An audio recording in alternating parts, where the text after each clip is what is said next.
When you hear someone say, put yourself in someone else's shoes, you literally think like, okay, if it were me in those shoes, instead of like, you just place yourself in their shoes as them.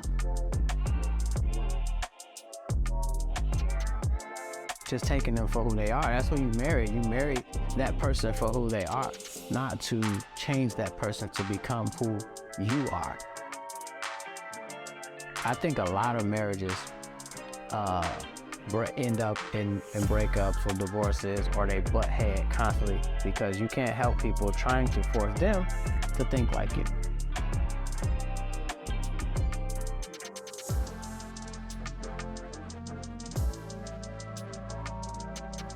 So today's topic is put yourself in someone else's shoes without putting yourself in someone else's shoes.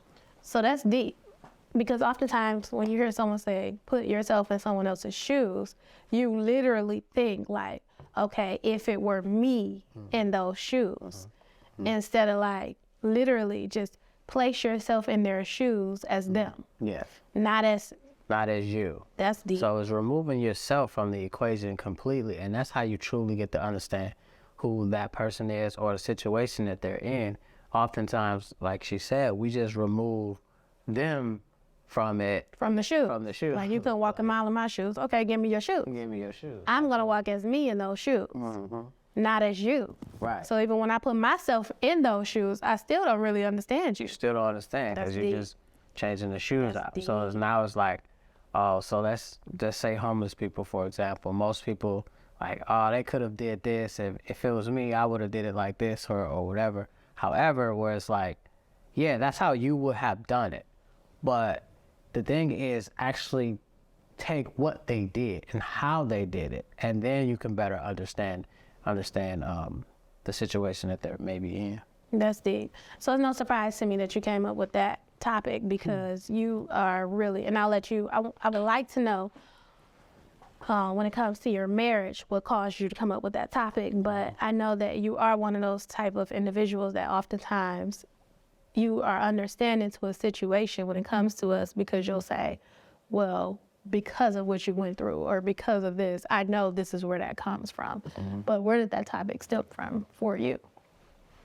So I just, in conversation, just hearing people talk, I think I was in a car one day or something like that, and maybe been a topic on the radio or something, but it was like, people just kind of always give their perspective based on their perspective. And I always trying to look at both parties, completely taking them as individuals and dissecting both sides, because I do truly believe that it's two sides to every story, and you can't get to the other side of the story if you only think about how you would have done it or how you would have said it or how you would have anything. So that's how I kind of thought about it, just a random thought, but it does apply to my marriage quite often, because you for say, always think from your perspective. You always imply things based on the way you feel like it should go because you would have done this or you would have done that. Just like, let's say, me being an entrepreneur versus you working.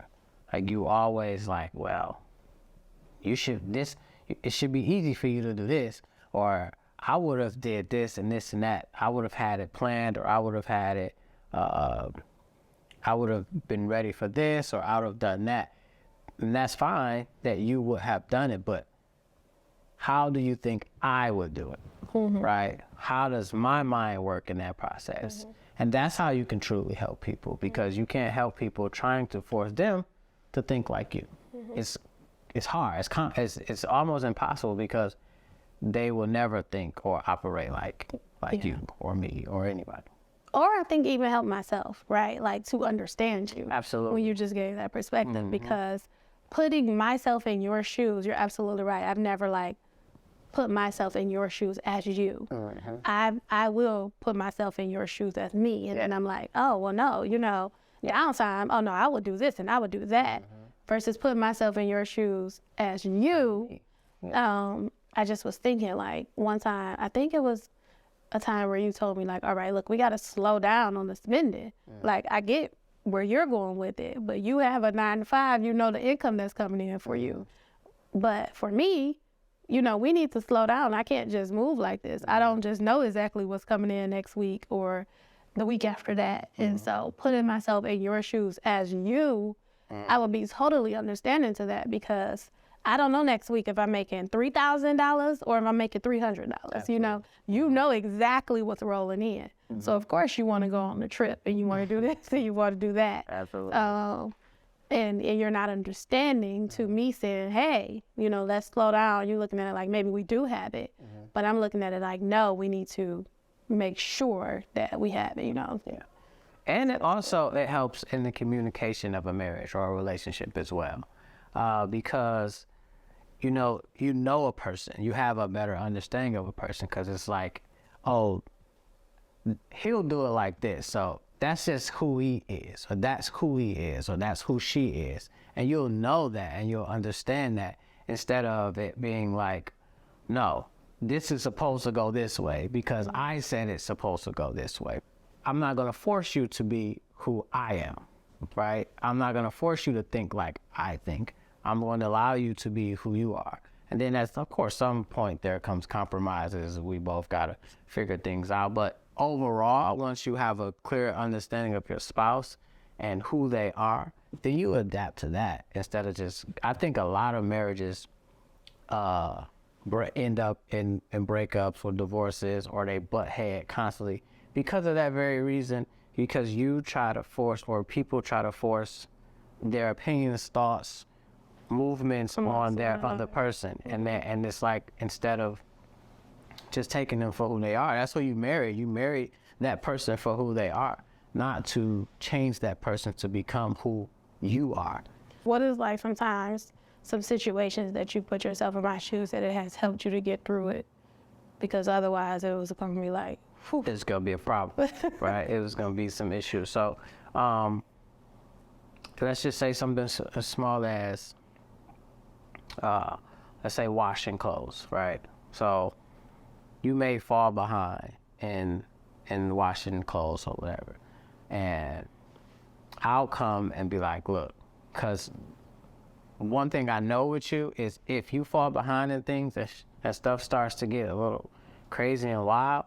You get crazy and wild. You get stressful. You get attitude, and you get the barking at everybody and all that type of stuff. So me knowing that, I do things that'll help you without you having to say, okay, this needs to be done, or did you see that, or whatever the case is, because I know that once things get too much for you, it gets too much for you, and you overdo things, and you say things that may be, not the most polite. And so I do that to avoid, those type of confrontations. But I think I do it a lot. So I don't think I do it a lot, but I think recently, especially, that I have been doing it. Like, I think I learned from previously, and putting myself in your shoes as you, I would say I do it during your entrepreneurship, like within your entrepreneurship during your slow time. Because I learned that during your slow time, you don't really care to, it's not that you don't care, but I think it weighs to hear about, like, certain things. Like, if there's a bunch of, like, things due, or if, I don't know, if I have to step up a little bit more than you or whatever. I think from previously, it was like, I would be like, and this is due, and that is due, whereas this time, I think I'm more like, just put yourself in his shoes as him. Like, he wouldn't want to hear about it, because if he could, he would, and when he can, he does, So really, what is it to say? Or what is it to, he knows everything that is going on just as you do. Right. So, like, what is it to say? Why even, like, why weigh him down? You get what I'm saying? Yeah. So I don't think I do it as much as you, but I think I learned to do it.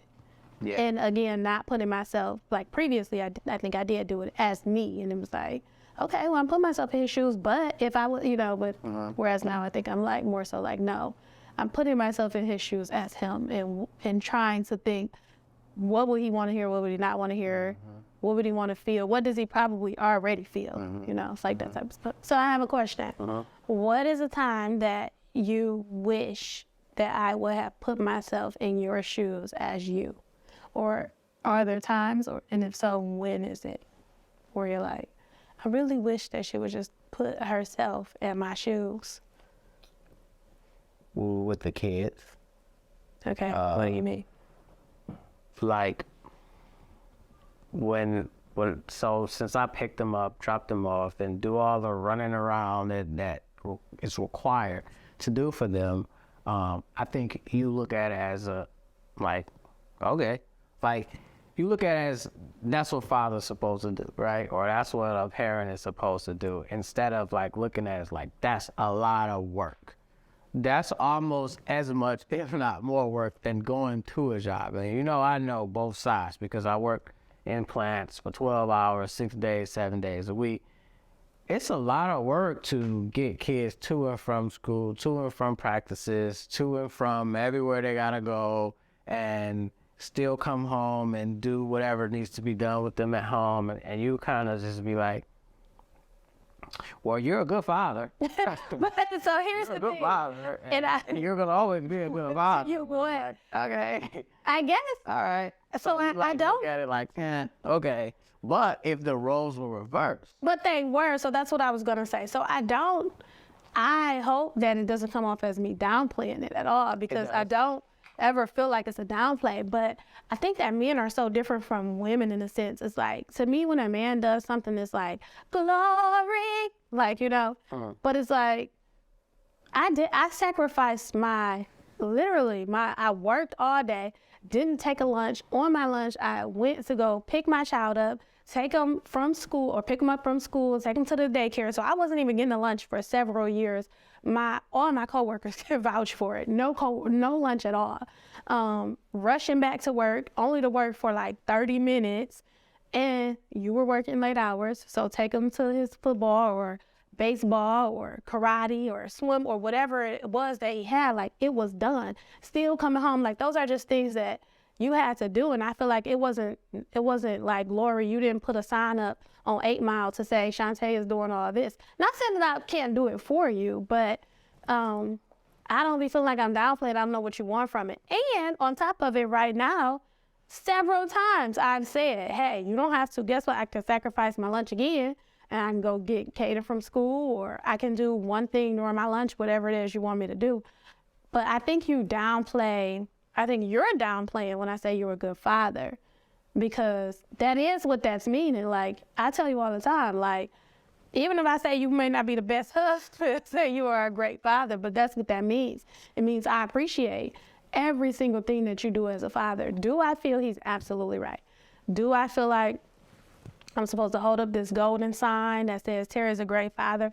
I don't. I do feel like he's a great father, but I feel like as a father, you're supposed to be a great father. You had these children. As a mother, you're supposed to be a great mother. You birthed these children. That's your job. If you're anything other than, I feel like you're just trifling. I just do. I mean, sorry, but that's just what I feel. But it's not to downplay. But because you said you feel like I could put myself in your shoes a little bit more, maybe it's just something that I don't know. I guess I need to put myself in your shoes because I don't know what I'm missing. So so even when you were doing the things that you were doing, the difference between the two is I didn't make you feel less than for doing it, right? So I didn't discredit you for doing it. And what you do is you take away from it. So you don't have to glorify it, or you don't have to make mention or anything, but don't take away from it. So it's like, okay, like you just said, okay, you're a father, you're supposed to do that. Like, but I didn't just say that. So when we play this video back, I need y'all to tell him if I say you said that's what father's supposed to do, mother's supposed to do, that's what parents supposed to do. I still want y'all to say, because that's the way you just took it, right? Like, I still downplayed it a bit, right? So No, this I'm is not what saying we that need. you necessarily just downplayed it. I was just saying, like, when we are in it's different. The context is different, and you say it way different. So is this in the heat of an argument or something where I'm like, oh, well, okay. Yeah. Or whatever. So so that's the difference. I never was like, oh, well, that's what, it'd be like you will call. Oh, no, buddy. You was definitely good for, you're a mother. You're a mother. That's what mothers do. What does a mother do? So you was definitely good for, please don't lie on these cameras, buddy. I don't sound like that. I don't care. Okay, well, whatever the base of your voice, you said I'm a mother, and that's what mothers do. You will come to me like, you just always like have a discredit to you when you come off this. I'm gonna work on that because you keep saying that. I've been saying it for years. So, and it's like, okay, if somebody is doing this and doing that and doing what he's supposed to do, he or she shouldn't feel like they're not doing what they're supposed to do. So you have that type, especially when you get the energy that you've done something, or you feel like whatever, you kind of put yourself on this high pedestal, and like everything below becomes like whatever, whatever. I don't care. You do that. I don't care. But if the roles were reversed, you would feel like you were on that high pedestal, because if you was running around, or when you were running around and doing all that, you complained every single day. Every day you're like, oh no, I'm sitting here, it's bugs out. It's like you complain every day. And this is when I just couldn't physically do it because I was at work. So the point is, so when the roles is reversed, and you know how maybe strenuous it is, stressful it is, or you know how complex it can be on a person, you would think like, oh, I get it. I definitely understand that he is doing a lot, and you didn't have 2 kids. You only did it with 1. I'm doing it with 2. Well, now 3. So your level was different. So, but when it's my turn, or when it's me, it's like, so I don't really care about that. Like, you know what I'm saying? Mm-hmm. But so that's the kind of thing. That's why I say you have to put yourself in my shoes. Like, you drive to the school mentally. You just play it all out in your head as me, and then you'll see it, and then you add your own experience to it. You would be like, it wouldn't be like oh well, who cares? It'll be more like, yeah. Because even when I do I put myself as when I did it. And like you said, it's totally different. So if I put myself as you now, because, that's a lot. It's a lot. It's a lot, seriously. That's just kind of like, it's those things like that is where we separate ourselves from ourselves and get out our own way. And we truly try to be the best version of ourselves for our mate, or our wife, our husband. Then you would do these type of things like, wait a minute, let me be her. Mm-hmm. Let me be him. And then play that out. And then you'll be like, well, sure, you know what? That is a lot. Or she does go through a lot mentally, or because I know you go through a lot mentally, and because I put myself in your shoes. When I hear phone calls and you on the phone trying to be Dr. Phil, or trying to mend this and mend that, or help people who are in distress, I feel it for you, because I know like that energy just keeps coming, and I know it's weighing you down. So, but see, when you said that, because I was thinking like, well, what's something you feel like he could put himself in your shoes? So it's interesting that you say you put yourself in my shoes mentally, because that's what I would say, is that I think you could put yourself in my shoes mentally. I don't feel like you put yourself in my shoes mentally. Okay, talk to me. But like even lately, right? I feel like I've been constantly telling you there is a difference in me. There is something. I'm weighed now. Like I'm weighted down a lot. Mm-hmm. And I think it's a disconnect, like where you don't put yourself in my shoes, so you don't really see it. So you'll just say something like, yeah, life is hard, or, and it's like, no, I don't think you get it. Like you can't get it to just give the response that you give. In the explanation to that, it's more so because it's like a spinning wheel, right? You only can go through the same process so much, so where it's like, all right, you become like, you run out of things to say. you run out of ways to. But this isn't the same process. But it is. It's just now that you're at the end. Now that you have everything or too much weighing on you to where you can't. But whereas, like we said before, like when you're told to, okay, scale it back, okay, change this, okay, do that.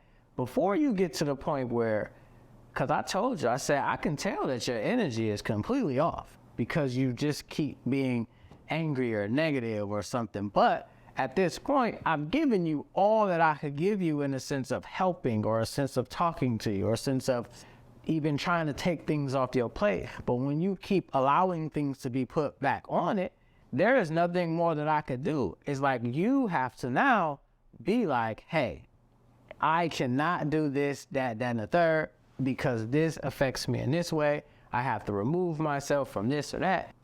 I'll allow you to just let your frustration out. Because if I talk to you like, well, life is hard, life is complicated, you've heard that so many times that has no effect on you anymore. Like you just said, like, nah, you don't get it. But I do get it, but I don't have nothing else to tell you because I've already told you everything. I've already tried. So it's not that I don't get it or even can tap into you mentally. It's just simply that I've already exhausted everything that I have to my capacity without overweighing myself. I have to keep a level balance and peace within myself as well to where if you want to keep piling your shit over there, look, listen, sweetheart, go ahead. But I don't got enough room right now to carry them both. Then we both collapse. And now we in somebody's courtroom getting a divorce or something because something that had nothing to do with us. Because we've taken on too much and now we've been weighed down by everything else to where we've collapsed eternally and we blame each other for it. Makes sense. Better talk to him. No, son. You know what I mean? So that's what it kind of boils down to me. I think people should most definitely put themselves in other people's shoes, but as that person, fully as that person.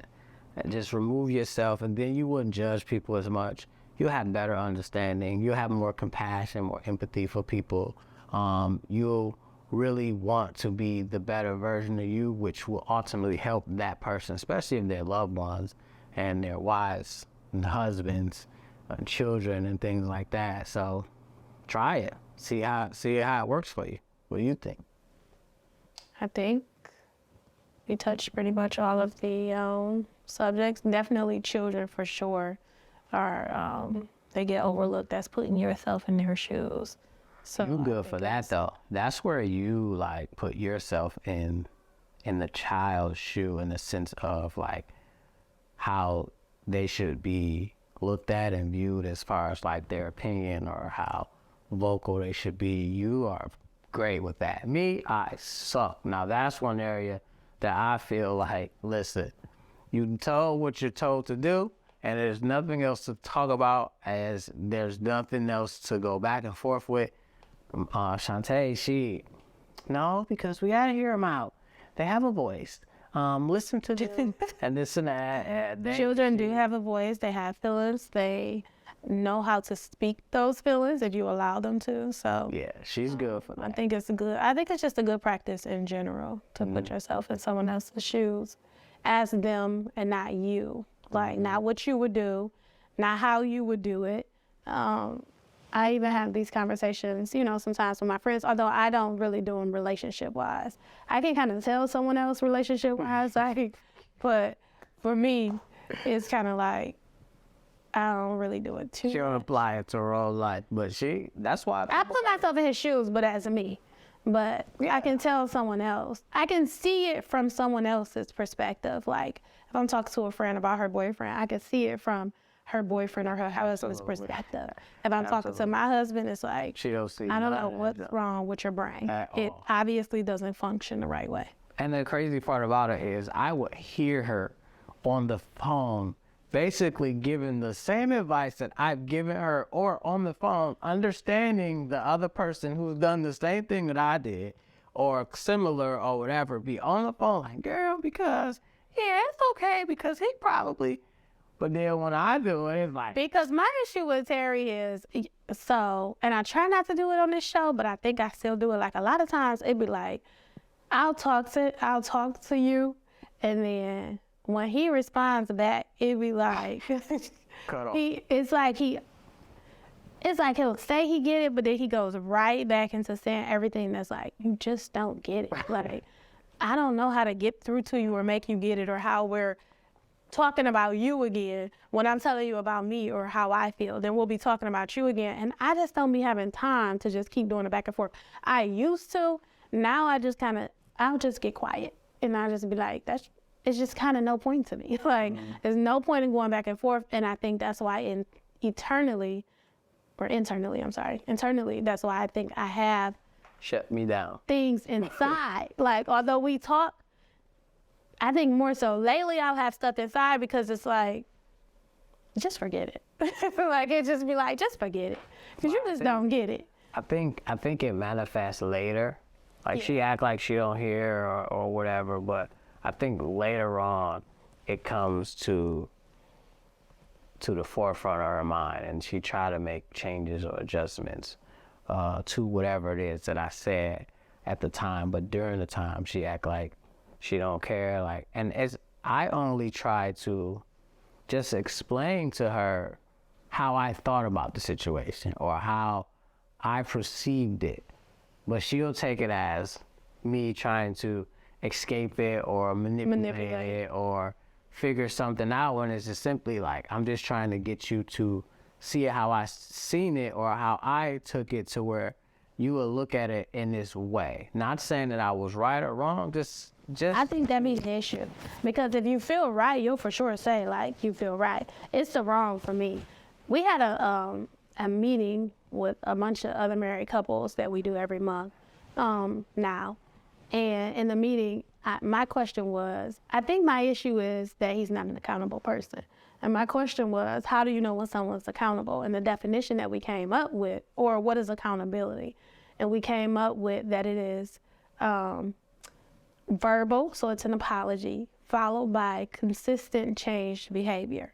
So I think, like, when I'm talking to Terry a lot of times, because that verbal, number one, isn't there. Like, it just be like, whatever.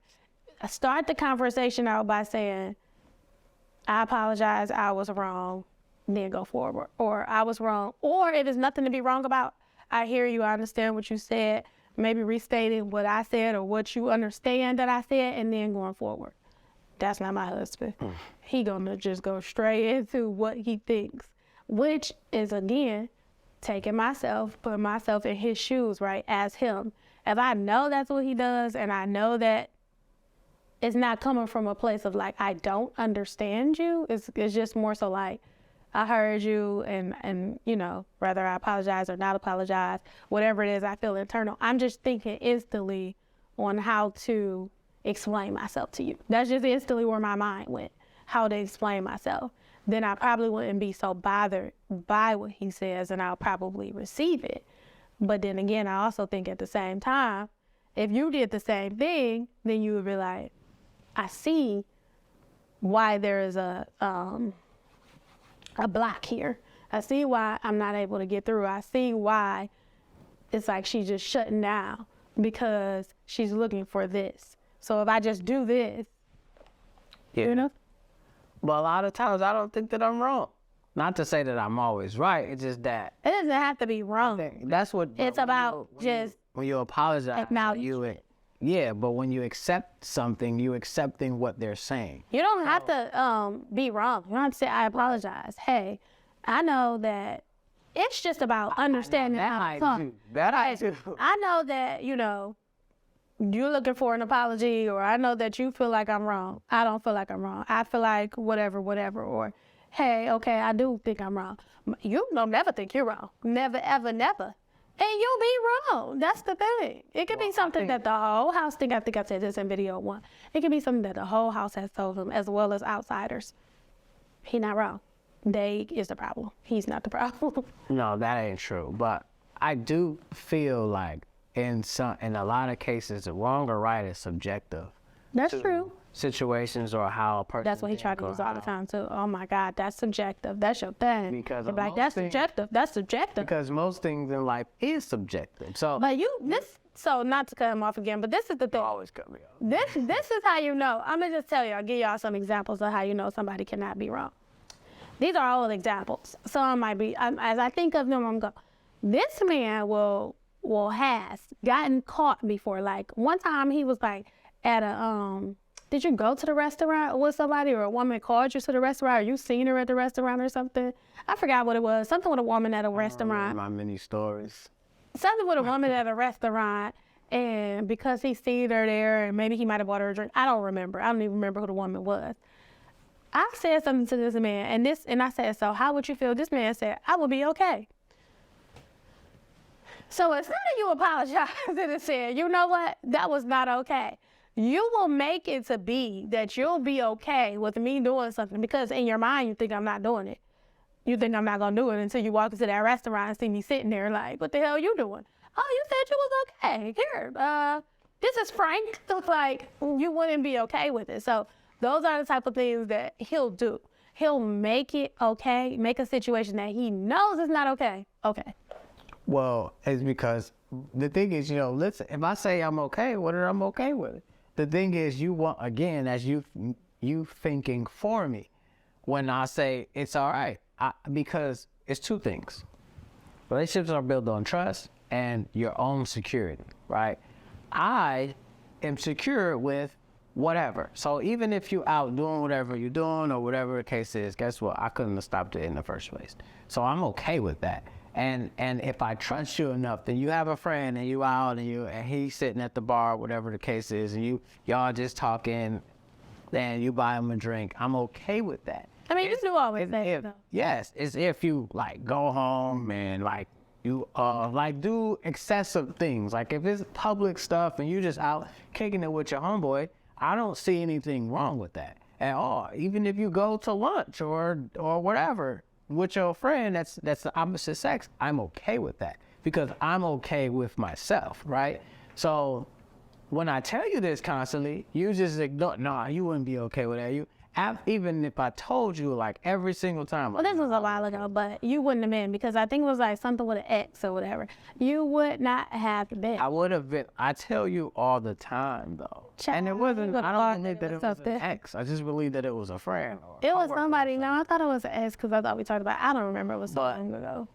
I was just giving an example. Yeah, so. I think recent examples would be like me telling you that I don't want something, or I didn't want, I don't want company or whatever, and then you just still have company. Like, you still have people over after I said I didn't want people to over. Like maybe I had a long day or something, like, and you'll still do it. And then you'll make it like, well, you'll do it, or I'll be okay if you did it. No, you wouldn't. It's called respecting what I ask. You would not just be okay if you literally asked me something and I went behind and just did what I wanted to do.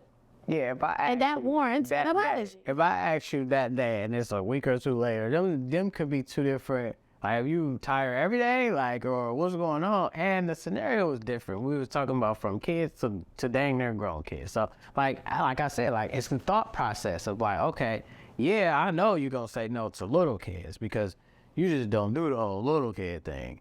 But older kids who really ain't going to do nothing but maybe. Make sure y'all answer us in the chat, please. If you tell your husband or your spouse, hey, not feeling no kids this week, don't want no kids over this week, right? Bam, he got it, he heard it, he understands it, no kids over this week. Yep. We have the plan, there's no kids. In fact, the kids that live there ain't even gonna be there. Right. So, and then he turns around and bam, what do you know, there's a sleepover going on. That ain't wall. Which older the kid? story all wrong. No, It is. this was a week apart. You said, Okay. you So a said week later, let's say, that's totally different. there's a That's sleepover the whole with scenario. kids. So now at that point, please comment to us in this.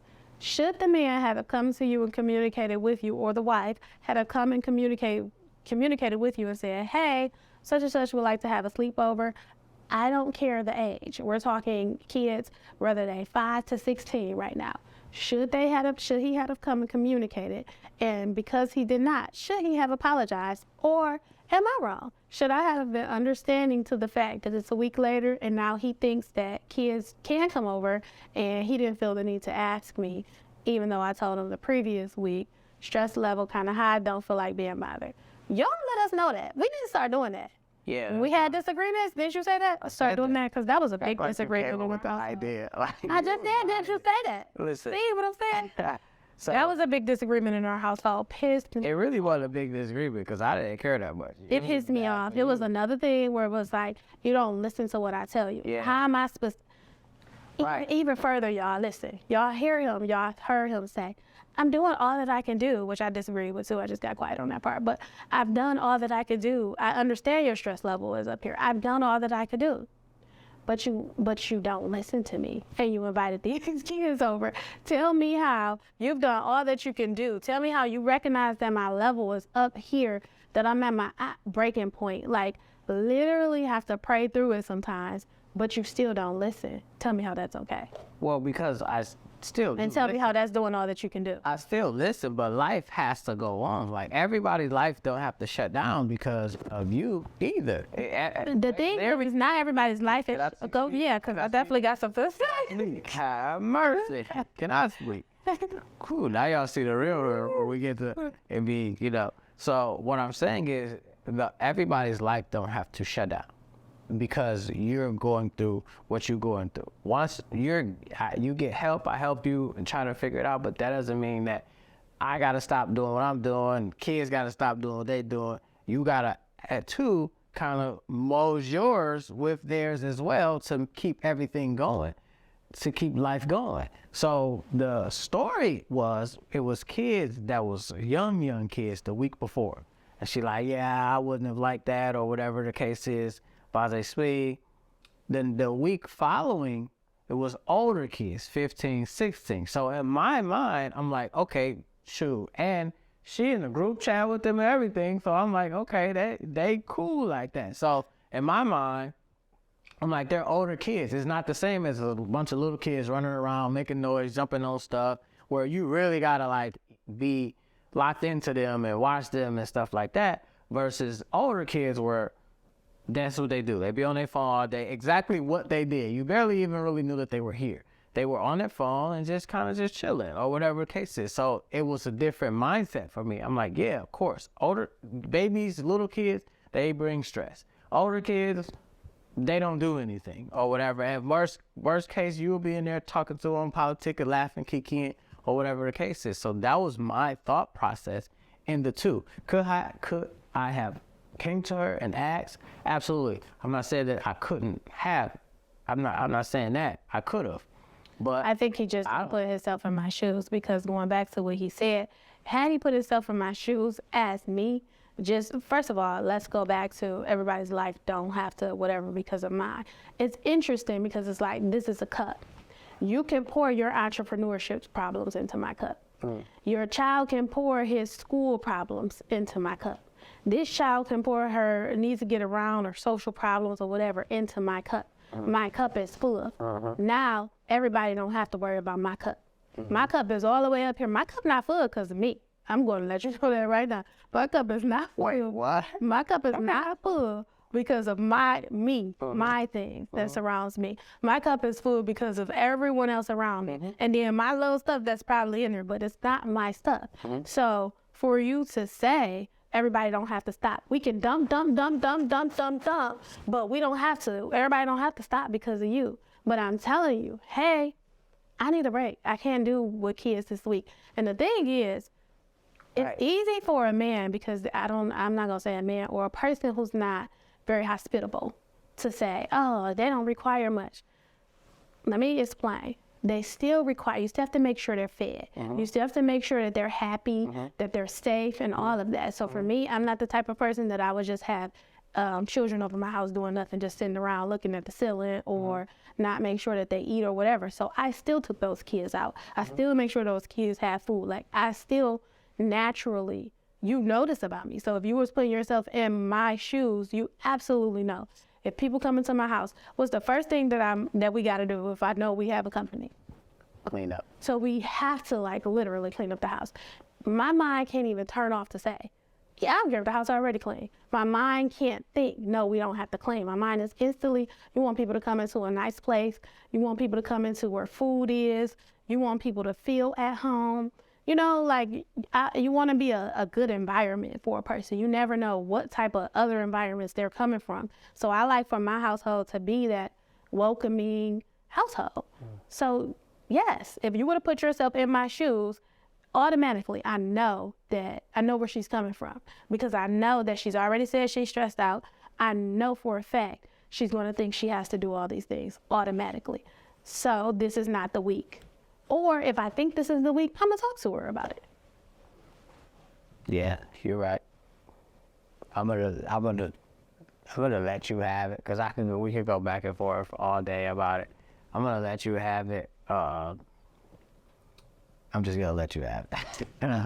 But you guys can still Struggling to do that. a little bit. I ain't gonna lie, a little bit, but we'll let them, depict that and get comments from them. Please do, y'all. Please. Who was right, who was wrong. If I don't think there's a right and wrong in the scenario. I think that what could have happened versus what actually happened. So we'll let you guys decide on that one. But other than that, we just trying to work through this marriage thing day by day, week by week, and having a clearer and better understanding. It's hard to put yourself into someone else's shoes without putting yourself along with it. Mm-hmm. It's a very hard thing to do constantly.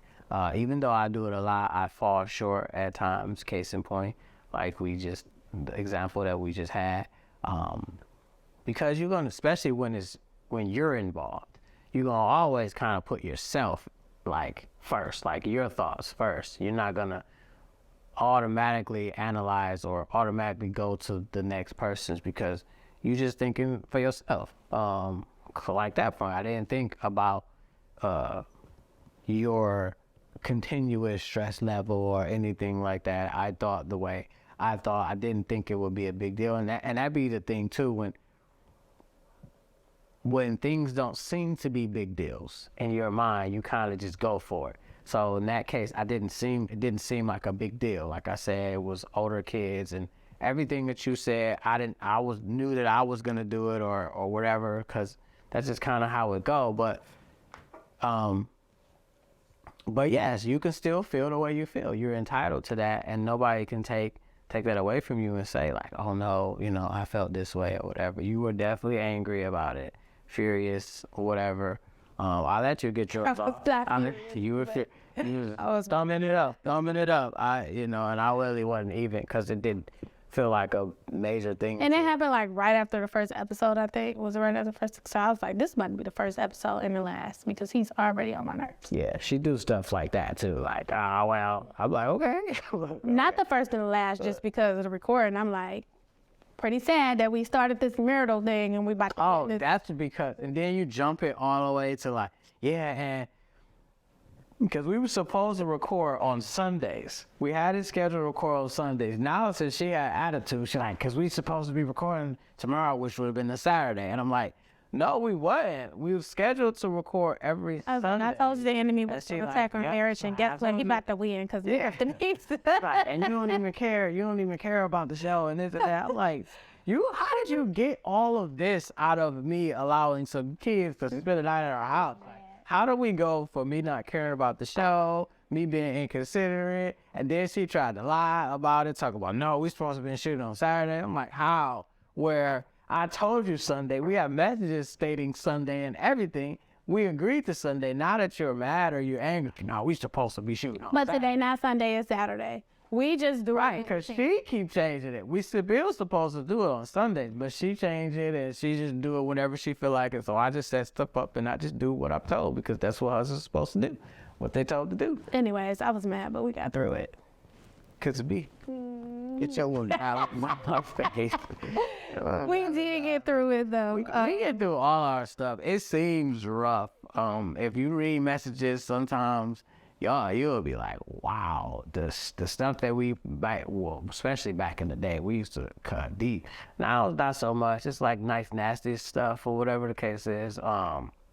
But she'll fire off a long 3-day message, and then I'll send my response and stuff like that. We'll definitely go crazy on the messages, but it seems rough. Like in the middle of it, it just be like, all right, this might be it, or it just It definitely be feeling like it might be be. feeling real tough. And I know a lot of people probably feel that way. Like, man, you know, I don't know how we gonna get past this one or whatever the case is, but just keep working at it.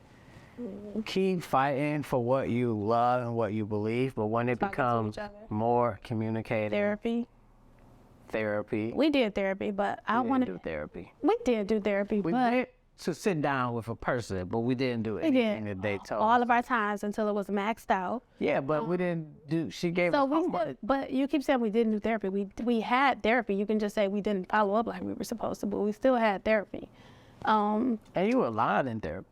No, I was not. honest You was basketball lying. always. I was telling the truth. That's not my problem. I'm sorry. You Listen, if we're going to therapy, I'm going to tell it all because Well, you was lying. she's here to help the relationship. So trying either to she's paint a going to picture help you it or don't she's want not. He just mad because that lady asked him questions. But anyway, she therapy was good, but the thing, and I would love therapy also still now for us. Like I was thinking it would be good to have a show where we have a therapist come on. Yeah. One of our things is like we're real good with getting through things, but just the communicating it to each other. I think this helps for sure. This helps because we're not about to be on here acting a fool about can, things. though. We We can, can, though. but because we know we're reaching the audience, it forces us to stop and listen to one another, right? Which sometimes that's the issue that you have when you're trying to communicate. You don't stop and listen. It's just whereas we know we're in front of a camera and we know you guys have to understand what we're saying. So we're forced to stop and listen to each other.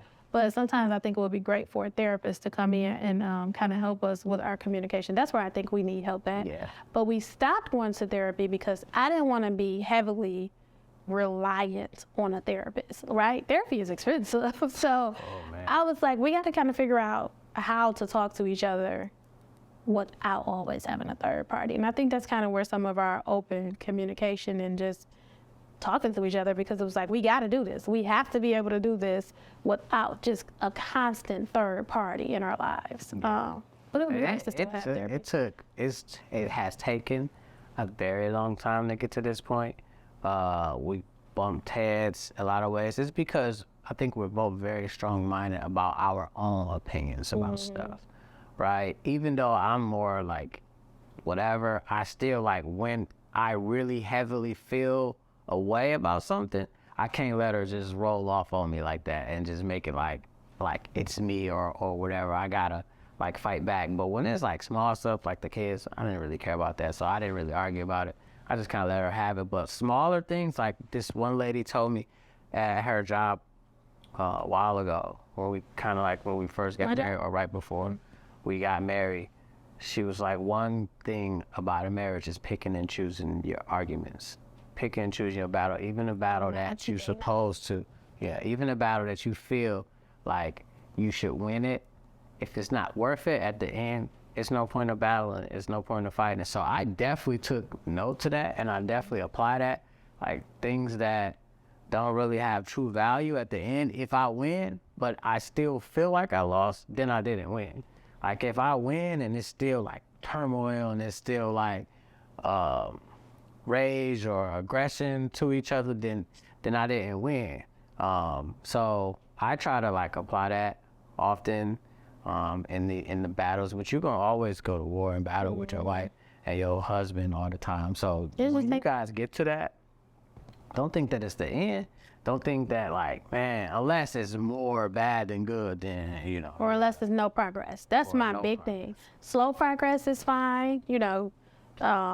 If you're taking big steps, that's even better. But no progress, it's like, okay, True. We can't sit here forever. True. And I think, speaking of Auntie Dana, I think she helped me through a lot of things too. And I think another thing that helped us is, I actually think naysayers. I think we are the type of individuals where when people think we're not gonna make it, or when the odds are against us, or You know, just a lot of negativity, like, oh, why are they together? They shouldn't be together, or it's not real, whatever it may be. I think it actually it made us actually go harder to show that, no, we are meant to be together. This love is real, like we're teammates if we in it for the long run. You know, it made us that much stronger back when it was like, nah, he ain't the one, she ain't the one. It was like, all right. I actually used to get mad and tell him, like, because such and such said, no. All the time. That was so man, like, don't say nothing. That was the worst. She used to always validate her BS with the acknowledgement or the acceptance from the people she talked to. I used to always tell her, like, they didn't hear nothing that I said. So they didn't hear my story, so they can't give you valid information about what's going on. And it don't really even, this what people or women, people, whoever have to understand. It don't even matter what they say or what they feel. It matters what the person sitting in front of you feels. If I don't feel it, it doesn't matter if you got a yes from 40,000 people. I don't feel it. You need to make me feel whatever it is, or we have to agree between the two of us. Because in every story with every marriage, people going to agree with both sides. So my friends are going to agree with me. If I tell my story, her friends are going to agree with her a lot of times, and vice versa. They might switch it up. Yeah, I was going to say vice versa, because it's just your side, right? Your story, the story from your side. Yeah. So which always sounds right. Right, because you can tell it the way you wanted to tell it. Yeah. So I used to always tell her, like, I don't care. She'd thought, your sister said, like, that made a difference. Like, I don't care if my mama said it. Oh, yeah, your mama said it too. I don't care about none of that. It's about how I feel in the moment and what I feel. So you trying to validate that by using other people, it don't matter. I still feel the way I feel, and you should be trying to fix that, or I should be trying to fix the way you feel and not getting a validation or confirmation in other people. I don't always work that way. You know, sometimes there's a right and there's a wrong, and it's as simple as that. But love to love your spouse, love to talk. Put yourself in their shoes. Put yourself in their shoes without putting yourself in their shoes. That's it. That's it. Give me some. It's a wrap on episode 3. Wish I would get him a kiss after I just tried to get him a kiss. So that's it. Make sure you subscribe. Keep the comments going. Keep sharing our posts every time we share or every time we post it. Keep the love going, the inboxes, the text messages. Yes. You guys inspire us to keep this thing going and keep making us better, because she critiques it to the T now, because you can see in the comments and reading to make things better and perfect, and keep giving us topics to discuss so we can openly address them. And start letting us know that you guys are ready to come on the show. Like, we can definitely go and select some people, but we actually want you all to want to come on the show. I had a few people say they want to. Yeah, I had a few too. So there's a lot of ready to be like, okay, we have about 15 people, so just come on. Just start saying if you're ready to come. And drop your dates. Be ready with your dates. Come on this day. We're going to film on Sunday, so and then Saturday works, but mainly we want to try to do Sunday for purposes that we have. So drop your Sunday date. Let us know when you want to come on, and we'll get you on. We got discussions. We got topics. So you come with topics. Just keep this all strings attached thing rolling. Okay. Bye.